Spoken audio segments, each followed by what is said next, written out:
Okay, welcome to Human versus AI. This is Joseph.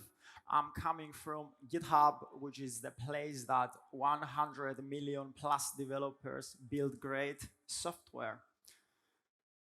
Shall we have my voice just a bit lower? Specifically, I'm coming from the GitHub Security Lab, which is a team focusing on the open source software security. We are a team of hackers, 15 hackers. We are finding vulnerabilities in the open source software. We found more than 300, 400 zero days in the past 3 years, which is one 0-day attack every 3 days. These are attacks and vulnerabilities in software that you know and you use. So we secure you through our research and education work. Like the intro, I am doing a lot of video content that is developer first. I'm using the same language that developers have, and I approach it on a soft skills basis. Like, for example, instead of saying, you did this mistake, and this is how I can hack you, etc., I'm following this is what is wrong with this code pattern, and this is what works, so that developers can understand how security can exploit some stuff. And yes, I created this game, which for the past 5 months, it's on its first season, has been a big hit among developers because I give them the environment they work with, which is a code editor that they can fix stuff on and test their solutions against my exploits. The second season is gonna come very soon in the mid-end of November, so you can enjoy, it's free. Now, I'm here today because cybersecurity is hard. Of course, we didn't need the Johns Hopkins University Press in 2012 to tell us why it's hard. But can someone here shout an answer why cybersecurity is hard? There are unknown unknowns, okay? That's very good. Anything else? Is the right answer though? Any other opinion why it's hard?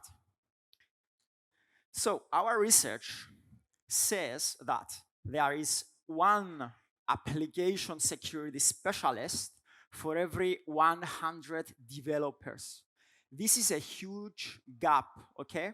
This is the root, the mother of the problems. We believe that when you don't have enough people to secure something, it becomes slow and is gonna be shipped with maybe some problems. My talk is focused on how we can use AI on its current version to minimize this gap. And I'm gonna have an objective approach following the goods and the bads so that you get some actionable insights, and straight after this talk, you can get started yourselves. First of all, what is AI? AI leverages computers and machines to mimic the problem-solving and decision-making capabilities of the human mind. What does that mean, though? It means that all the knowledge of security experts out there is somewhere online. We can use it, we can distill it, and give it to you. It's like you work with all these people at the same time. You partner up with them. So far, we have been used AI, the majority of us, to help us, Siri, etc., or to become more productive. Here you see someone who is working while a car is driving itself, but there is an irony there. What is the big irony? The big irony for me is that behind this application of AI, there are software developers.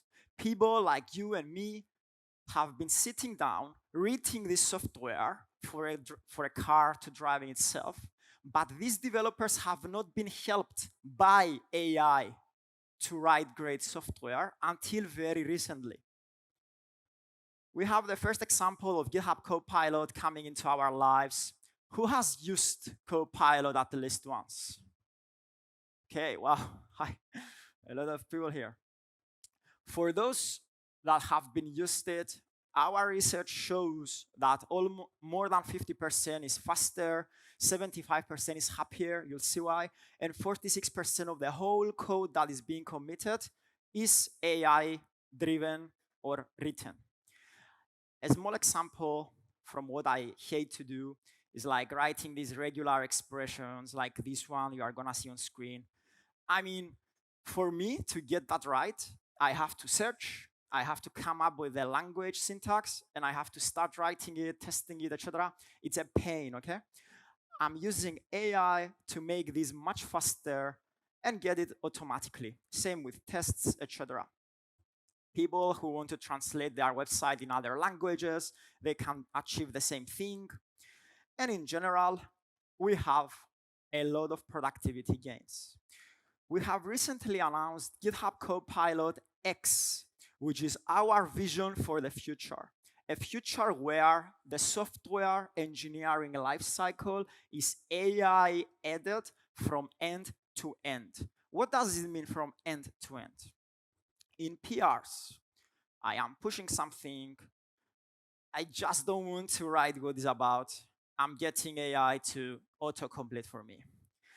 I push this PR, I didn't write tests. I can use AI to generate the tests for me. A small anecdote is that a lot of senior people think that they shouldn't push tests to their PRs. Junior devs should do it.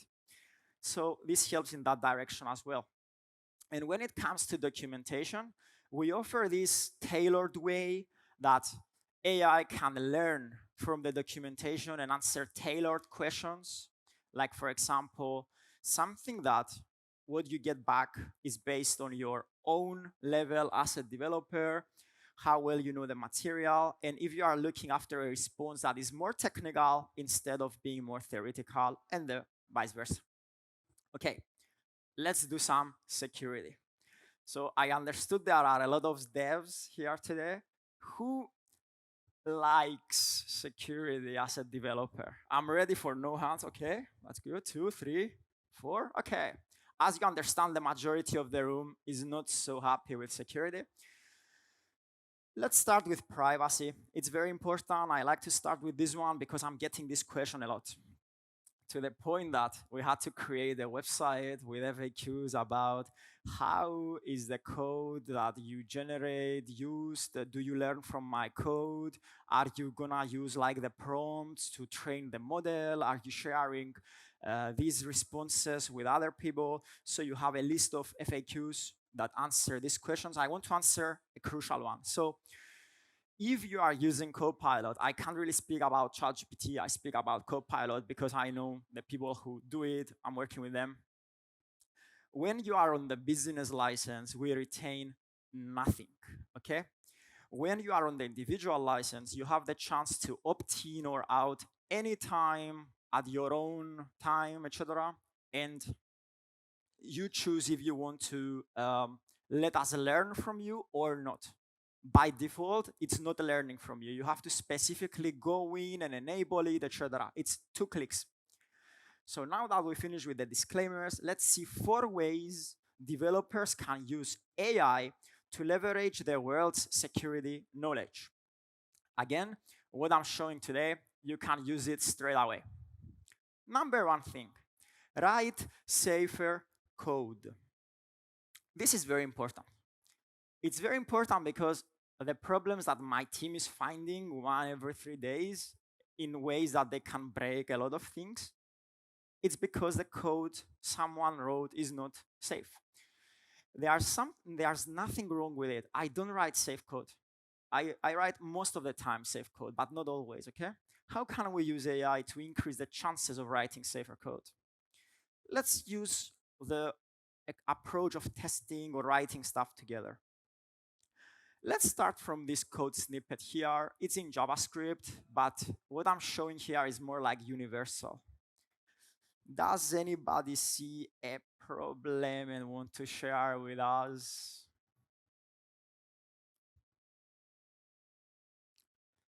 Go for it. Okay, where? Okay, that's correct. SQL injection in line 24 now. For those that are not so familiar with this is an injection problem. Someone can write malicious code like this one, basically drop the table of users as you have unsanitized code entering the code base. A more fun way to do, which is my go-to, I like to create an admin user for me and have like higher privileges. So what I'm showing you, you have to see the big picture, okay? I'm not gonna be focused on an injection like a SQL one. I'm more focused on a class of problems, okay? I see a lot of injection problems like cross-site scripting and you name it. I want to show you in the AI way the do's and the don'ts of something like this. Okay, we have some code which suffers from SQL injection. Let's try to use AI to fix it. I'm gonna delete this code and have AI to suggest me something else. This is the suggestion that you see in gray. I accepted the suggestion in gray. Are you happy with the code? Is it secure? 100% secure, bulletproof? Have a look.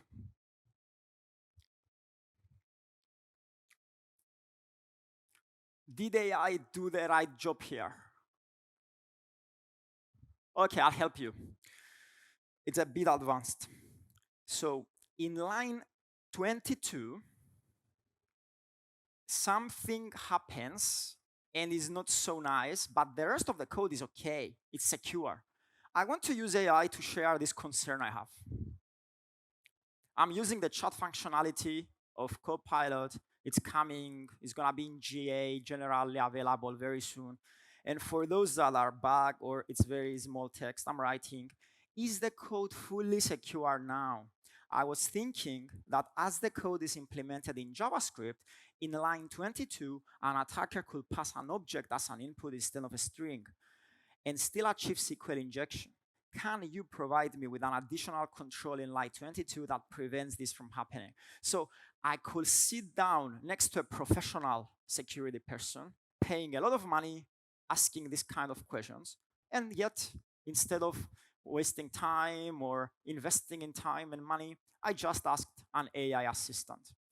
So what I'm getting back is, yes, you are correct. The current implementation is vulnerable because an object can still pass in this line you have here, line 22. So here, you see straight away that we can minimize this gap of one application security specialist for every 100 developers just by using an embedded AI assistant in our editor. But what was the problem? What did I do wrong here? Like you see here, I deleted the vulnerable code and I asked for a code suggestion. A common mistake I see with people who use AI is that they have to understand that an AI assistant is gonna suggest you code in the space you provided. I'm not gonna have an AI assistant telling me, oh, by the way, your design is bad, or your tests are not really good, or your infrastructure is whatever word you want to use. So a better approach here is to use context. Better context is to tell this this AI system, if the user is not empty and the user is a string, then do something with it, making sure that you either give the space or you can delete the whole thing after giving enough context. And what you are gonna get as a suggestion after giving the right space is correct code that is bulletproof. Another way to do so is to use what we call like brushes in an extension that is called GitHub Copilot Labs. It's a bit experimental, but in the same way you swipe and apply filters in a photo, like black and white, etc. You have these filters or settings that you can click and something can happen, like fixing a bug, debug, clean, and you can create your own custom actions. So here, I selected a block of code, I click fix bug, and I'm getting back the correct approach. As a step towards software security, we implemented something called a vulnerability filter that prevents vulnerable code suggestions from being given to you. Why we did that? We did that because we had to train the model in all public code. So this public code can be bad code or can be good code. And because of that, we had to implement a vulnerability filter that prevents the software for giving you vulnerable suggestions. However, I'm not here in any way to suggest to you that you should not test your code. AI is here to solve all the problems. I'm a security specialist. I'm here to tell you the opposite. I'm here to tell you that you should still stick to best practices, because an AI pair programmer is here to pair program with you.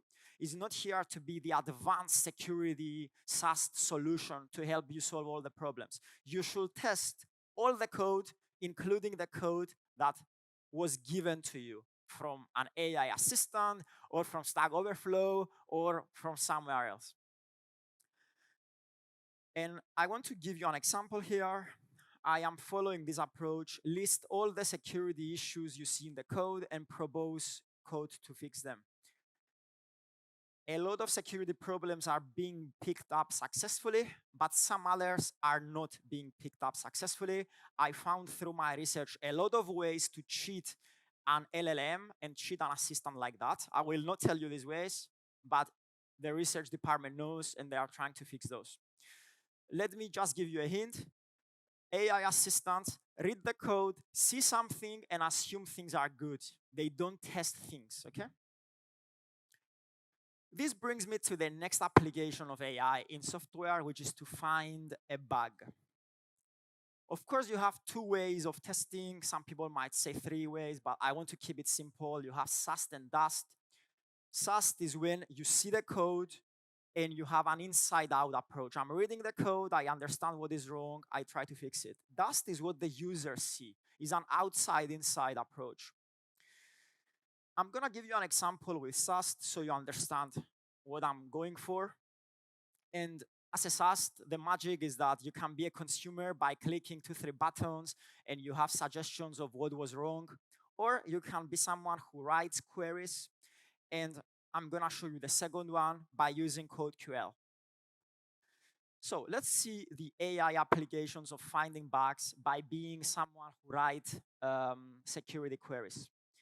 I have this language, CodeQL, that stands for Code Query Language. A lot of people have created queries to find known problems in code.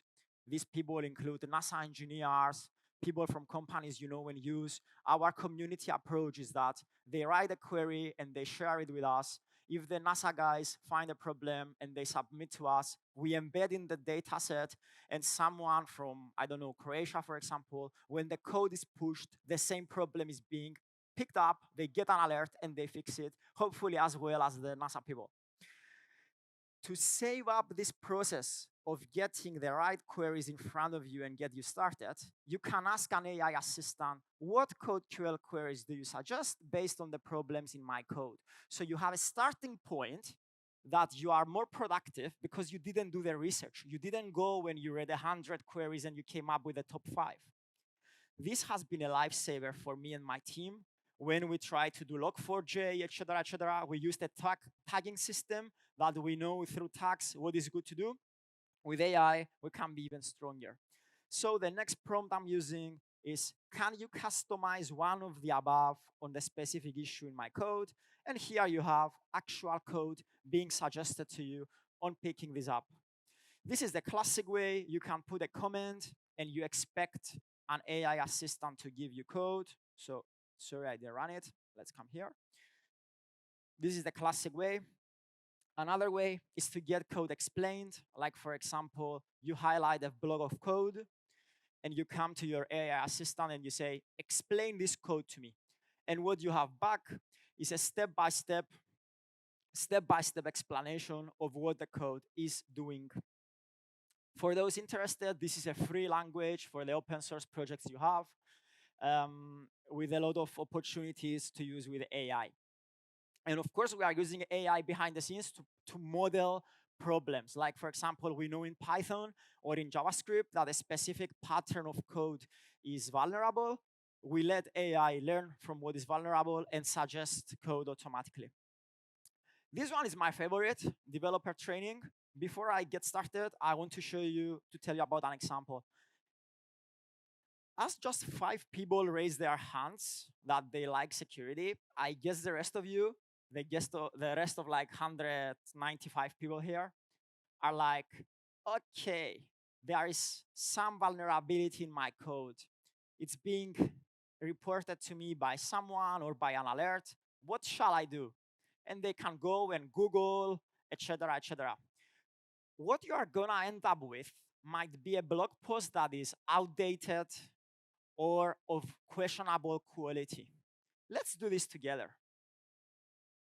I learned that my code is vulnerable to SQL injection, and I'm asking, explain SQL injection to me with examples. So you get this Google-like or your favorite search engine-like approach that you come back with some answers and some code. But what about your code? You could give your code to Stack Overflow, anonymizing some stuff, or you can ask what I've just asked, which is, I'm pausing the screen now. Can you tailor your examples on my code? I'm struggling to see the connection of the theory of what this bug is, how it's connected to my code, and my own code. This is something that I was struggling with a lot, like going from a book to implementing something or fixing something. And this has improved me massively. Every security vulnerability comes in so many variations. What we saw on screen, and you reported correctly, is one variant of SQL injection. There are 30 other variants. In the same way, I tricked you to, nobody gave me the problem with that line before when AI suggested code. I can trick you with 30 or 40 other variants of just this problem. So like that, I can minimize that gap.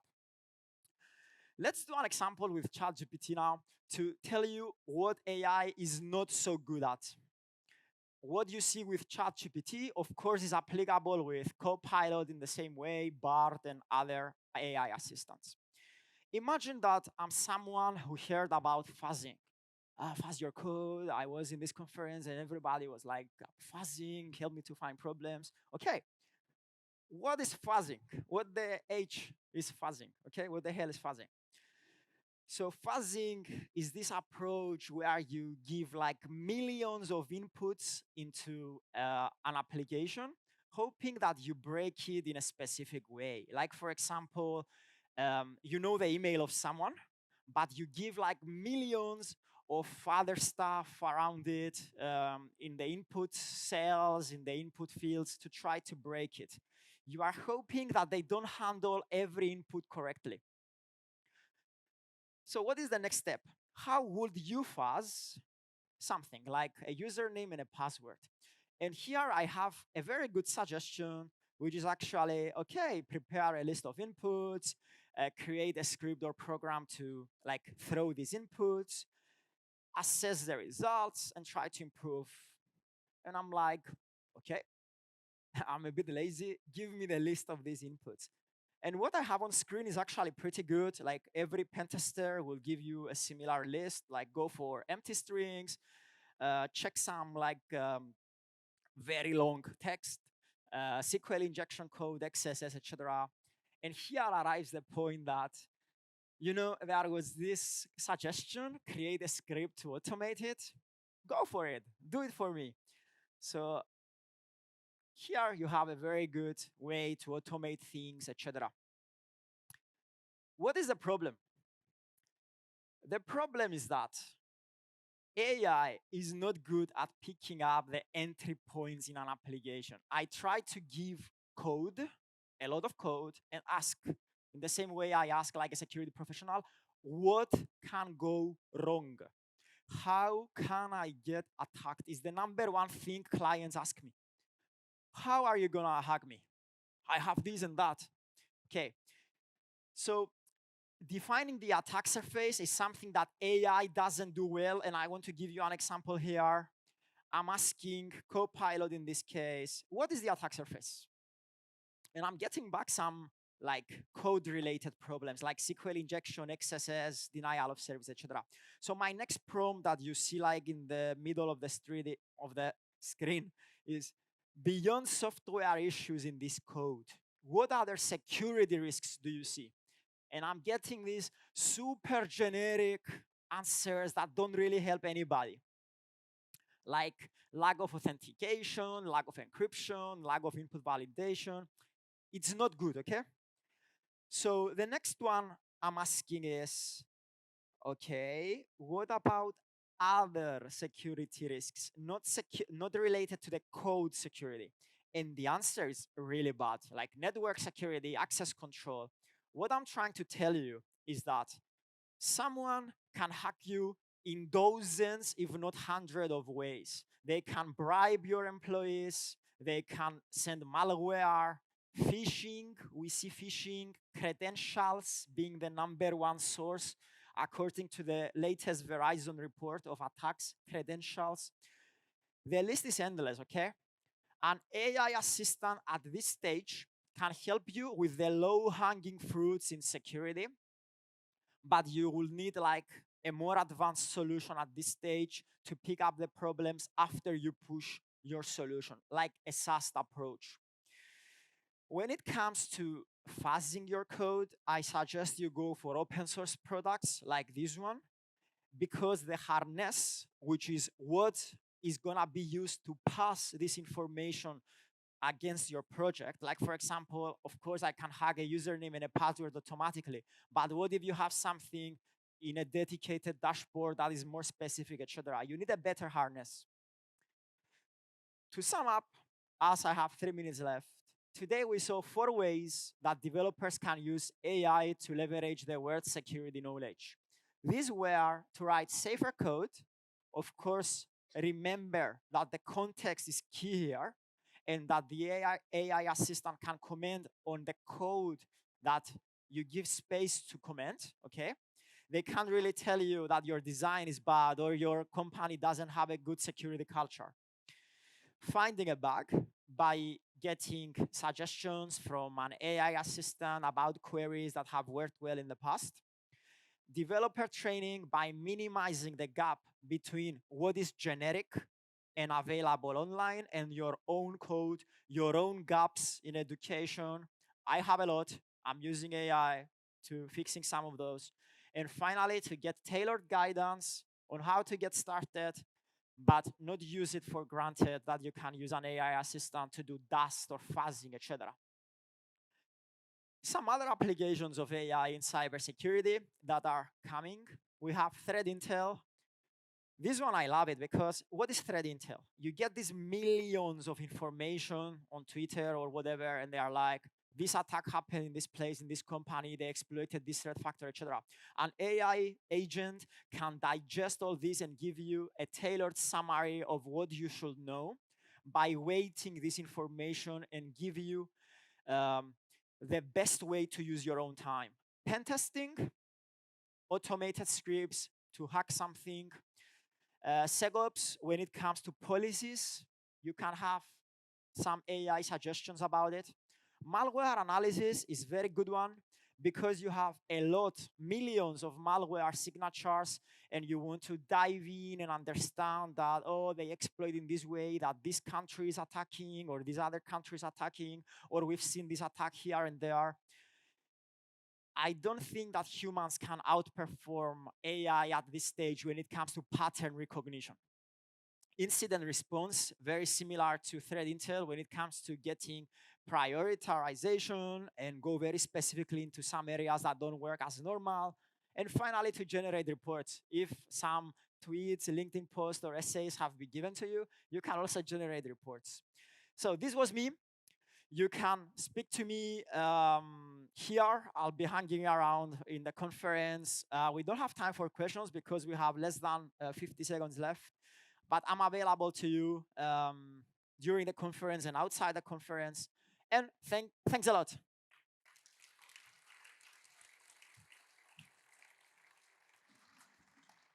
Sorry,